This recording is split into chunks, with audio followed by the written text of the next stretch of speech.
Do you want to know exactly how a worm farm works and how it can benefit you?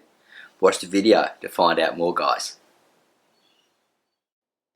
Marty's Garden is all about compost worms, composting, farming worms indoors and out, and growing some of the most awesome food around. You can learn how by clicking the subscribe button and hitting the bell so you don't miss any of my videos. In today's show, we visit Hermie Pete's worm farm and ask this expert, how does a worm farm work? Alright guys, welcome to Marty's Garden. Awesome to see you here again at another one of my shows. And we've got a really cool one for you today because we're talking about how does a worm farm work, right? And Hermie Pete is a friend of mine. He knows a lot about worm farming, top bloke, and there's going to be full of content in here, and I'm going to share some of my tips and tricks at the end of this video after the Hermie Pete section to fill you in on even more really cool stuff so you can benefit from worm farming at home. Let's get on with the show, guys.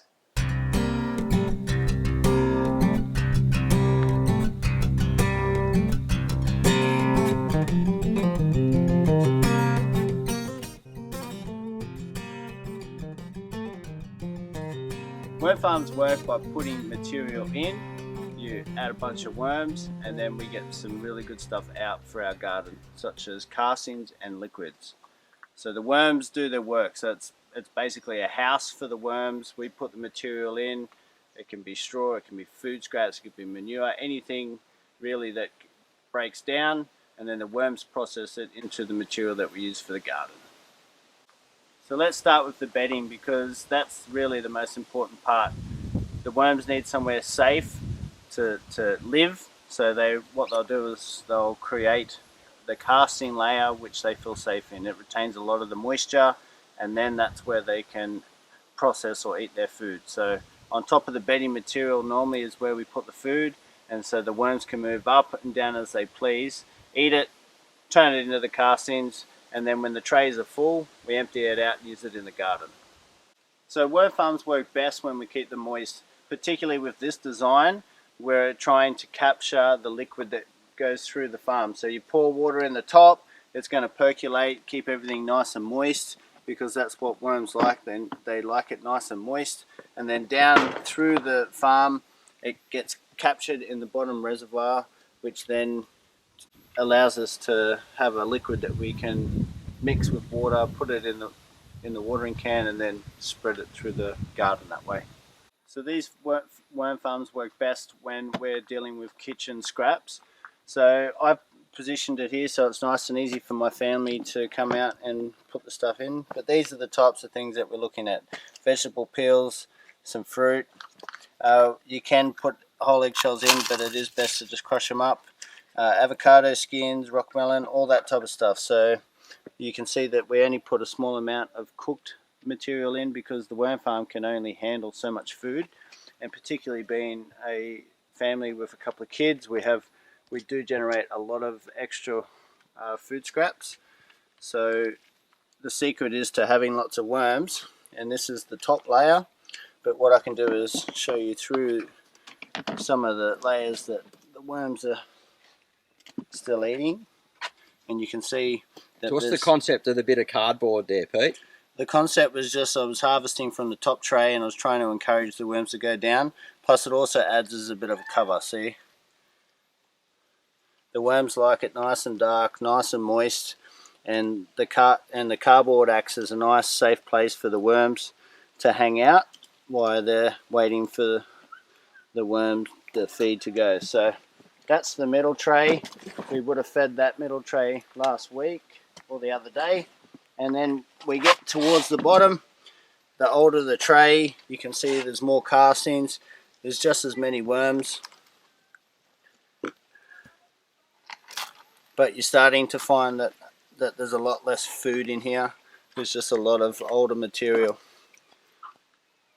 So that's the three different stages. So let's go to the bottom tray and show them the bottom tray, because it's about how the worm farm works. And it's raining, but anyway, the worms like the rain. So we have a look at the bottom tray there. I know you're a bit of a master in the bottom tray here. So what have we got here, Pete? Well, what does the bottom tray do? This is just the bottom tray, which normally catches the liquid. I have this set up a little bit different now because I don't have the tap on, because I do a lot of demonstrations and travel a lot with this worm farm, so I try and keep it as clean as I can. But normally what you'll find is I do have cardboard or newspaper or straw in the bottom one. I have the tap open so the liquid continually goes through. But generally this is the area that catches the water, and you can see on this cone where the worms have built a place that they can get back up into the trays if they're not liking it in the liquid too much. Awesome. That's a great description on how a worm farm works, Pete. I really appreciate that. So guys, if you're in Australia, in the right state, what's this here? Oh, WormBiz. We love giving WormBiz a plug because they've got great worms. So I always enjoy catching up with Permy Pete. He's always got so much great information to share with me and with everyone else. Now, before we get into the rest of the video and share the rest of the pointers about worm farming and how a worm farm works, I want to talk about an ebook that I'm creating at the moment. It's going to be the A to Z guide to help you right through, because there's so much content out on the web these days and you wonder what works, what's right, are they giving you good content, bad content, am I going to watch 100 videos and then probably only get 20 to 30% of material that works? So this is going to be the place for you to go. Now, if you're watching the video a bit later on after this production, the link will be down there in the description. I've also got a shop down there as well where you can get other really cool stuff. If not, just hang on. The ebook will be out in 2 weeks to a month. Who knows? I'm just going to get in there. I'm just going to start writing, start typing, and produce the very best book that I can. Anyway, let's keep carrying on the video, guys. More tips and tricks and discussion about how these worm farms work. So I currently have 3 worm farms. The 2 at the back are only 1 tier at the moment, and in the front here I've got the bottom tray is a reservoir, and there's 2 and a top tray at the top. And I've got a lot of sort of different material in there at the moment. Now it's all about collecting this liquid compost down here, which a lot of people like to call worm wee or leachate, and also these worm castings. You can see these worm castings, they are absolutely brilliant for plants. They're pH neutral, they don't burn anything, and you can grow a wide array of pretty much everything in those plants. They go into pots, into the ground, and will grow amazing tomatoes, flowers. They really are the bomb when it comes to free organic gardening.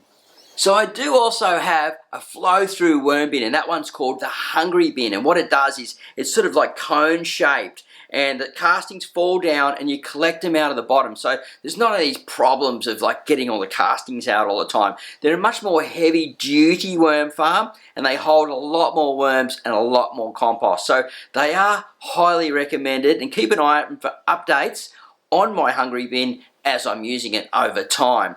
Now, if you're enjoying the show and you really want to watch more videos from me, then click on one of the videos here or here and the subscribe button here so you don't miss any of the show. There's plenty more cool stuff coming up along the way. And look, I'm just stoked to see you here. Remember, check out the links down below, guys. But for now, you